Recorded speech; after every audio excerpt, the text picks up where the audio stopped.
नमस्कार साथियों, मैं आपका महेंद्र जाखटिया जाखटिया क्लासेस में आपका स्वागत करता हूँ।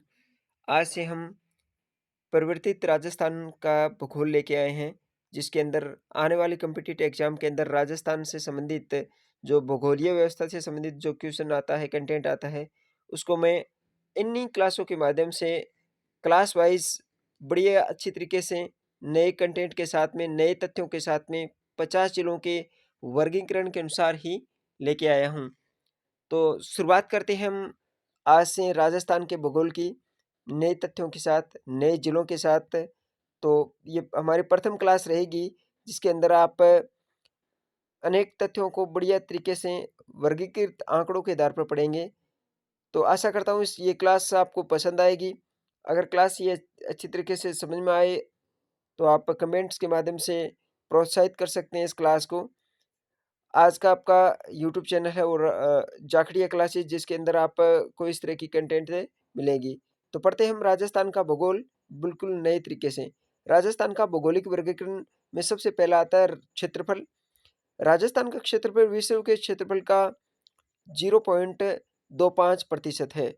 राजस्थान भारत के 10.41 भाग पर फैला हुआ है। क्षेत्रफल की दृष्टि से राजस्थान का देश में प्रथम स्थान है, क्योंकि 1 नवंबर 2000 को मध्य प्रदेश से छत्तीसगढ़ को अलग किया गया था। इससे इसके बाद में छत्तीसगढ़ है वो अ, मध्य प्रदेश है वो दूसरे स्थान पर और राजस्थान प्रथम स्थान पर आ गया था। तो राजस्थान का क्षेत्रफल अगर हम बात करें वर्ग किमी में, राजस्थान के क्षेत्रफल को हम 2 तरीके से पढ़ सकते हैं, वर्ग मील में भी और वर्ग किमी में भी। अगर बात करें वर्ग किमी में, तो 3,42,239.74 वर्ग किमी क्षेत्र में ये फैला हुआ है। और अगर वर्ग मील की बात करें, तो 1,32,140 वर्ग मील में ये फैला हुआ है। दोनों तरीके से पूछ सकता है। इसके बाद में आकृति की बात करें, राजस्थान की आकृति के बारे में बहुत सारे तथ्य हैं, क्योंकि राजस्थान एक विस्तृत भाग में फैला हुआ है। तो राजस्थान की आकृति की बात करें तो ये पतंगाकार या विषम कोणीय भी कहलाता है। अलग-अलग जो विशेषज्ञ उन्होंने अपनी तरीके से अलग-अलग इसको वर्गीकृत किया है, जिसमें प्रोफेसर टी.एच. हेडली ने पतंगाकार कहा है। सबसे पहले टी.एच. हेडली ने ही पतंगाकार राजस्थान के आकार को बताया था। इसके बाद में वेगनर ने अपने इस सिद्धांत में इसे विषुवकोणीय चतुर्भुज कहा है। इसके बाद में राजस्थान का भौगोलिक वर्गीकरण बात करें तो ये अस्तित्व में आया था 1 नवंबर 1956 से, आपको याद होगा, राजस्थान के एकीकरण के बाद। इसके बाद में राजस्थान की कुल स्थलीय सीमा की बात करें तो ये 5,920 किलोमीटर है। इसके बाद में राजस्थान की अंतर्राष्ट्रीय सीमा जो कि 4,850 किमी है। राजस्थान की अंतर्राष्ट्रीय सीमा 1,070 किमी है। इसके बाद में राजस्थान की अन्य देशों से तुलना की जाए तो ये जर्मनी के बराबर है, जापान से थोड़ा बड़ा, श्रीलंका से 5 गुना बड़ा है, इंग्लैंड से 2 गुना है। इसके बाद में प्रशासनिक व्यवस्था जो कि सबसे इम्पोर्टेंट है, जिससे संबंधित एग्जाम में बहुत ज़्यादा फैक्टेड क्वेश्चन पूछे जाते हैं। तो अब जो राजस्थान जो कि 50 जिलों वाला बन गया है, तो इसमें संभागीय व्यवस्था भी अमूलचूल परिवर्तित हुई है। इसके बाद संभागीय व्यवस्था की बात करें तो संभागीय व्यवस्था की शुरुआत कब हुई थी? 30 मार्च 1949 को हीरालाल शास्त्री के समय। एक बात और बताना चाहूँगा, आपको इस तरह की ये कंटेंट है, आप वीडियो को पॉज़ करके रोक-रोक के भी अपने रफ रजिस्टर या फिर किसी और में नोट डाउन कर सकते हैं, या फिर इसको आप स्क्रीनशॉट के माध्यम से भी प्राप्त कर सकते हैं। इसके बाद में संभागीय व्यवस्था को बंद कब किया गया था?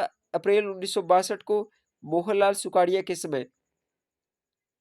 इसके बाद में बात करें संभागीय व्यवस्था को फिर वापस पुनः शुरू किया गया, वो 26 जनवरी 1987 के समय, और उसमें राजस्थान के मुख्यमंत्री थे हरिदेव जोशी।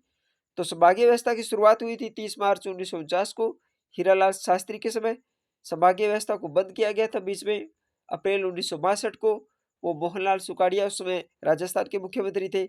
और फिर से संभागीय व्यवस्था को शुरू किया गया, वो था समय 26 जनवरी 1987, और उसमें श्रीमान हरदेव जी जोशी है वो राजस्थान के मुख्यमंत्री थे। इसके बाद में एकीकरण के समय अगर बात करें 1956 के अंदर राजस्थान के अंदर शुरुआत में संभाग थे 5। इसके बाद में छठा संभाग बनाया गया था अजमेर। तो वो 5 संभाग थे जयपुर, जोधपुर, कोटा, उदयपुर, बीकानेर। राजस्थान का छठा संभाग जो कि अजमेर संभाग था अजमेर संभाग था जिसके अंदर 1987 के अंदर जो छठा संभाग बना था, काफ़ी बीच में काफ़ी सालों तक इस संभागीय व्यवस्था को बंद कर दिया गया था। इसके बाद में हरदेव जोशी ने 26 जनवरी 1987 को अजमेर संभाग को नया संभाग बनाकर इस संभागीय व्यवस्था को दोबारा पुनः शुरू किया था। इसके बाद में 7वां संभाग बना, वो 4 जून 2005 को भरतपुर के रूप में। इसके बाद में 1962 से 1987 तक की अवधि की थी, वो थी संभागीय व्यवस्था उसमें बंद रही थी। वर्तमान में अगर बात करें राजस्थान के अंदर जो नए संभाग बने हैं, वो 3 संभाग और बने हैं। तो पहले 7 संभाग थे, अब 3 संभाग नए बन गए, तो टोटल कुल संभाग हो गए राजस्थान में अब 10। तो इस तरह के कंटेंट प्राप्त करने के लिए इस चैनल को सब्सक्राइब करके जाइएगा, क्योंकि इन तथ्यों को मैंने काफ़ी चीज़ों से प्राप्त करके कुछ बहुत सारे फैक्टेड क्वेश्चन तैयार करके बढ़िया तरीके से इस कंटेंट को तैयार किया गया है। आने वाली क्लासें हैं वो और भी मज़ेदार होने वाली है, और भी नए सिस्टम के अनुसार हम चलेंगे और पूरी तरीके से हम राजस्थान के इस भूगोल को बढ़िया तरीके से करेंगे। साथ-साथ में इस क्लास में याद भी होता जाएगा। आराम से आप इस क्लास को पढ़ सकते हैं। तो आज की क्लास में इतना ही। धन्यवाद।